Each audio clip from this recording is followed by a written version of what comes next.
In this video, ipapasyal ko kayo sa Raon at haalamin natin kung anong mga makikita natin dito at magkano nga ba sila. Yeah, mga ganito yan, maliliit po. 15,000 sir, saka 17,500. 15,500 sa Yun, 15,000, 17,500. Okay lang, magagaling sa phone or sa smart TV yung ating Yung mga kanta. ating mga songs.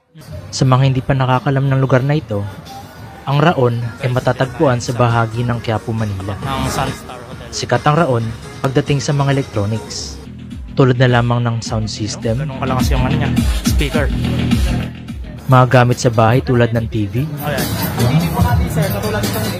at pang mga industriya gaya ng CCTV camera at marami pang iba. Sa ngayon ay nandito tayo ngayon sa bahagi ng Quezon Boulevard na malapit lang sa isitan ng Recto, Manila. Beacon Light or Underland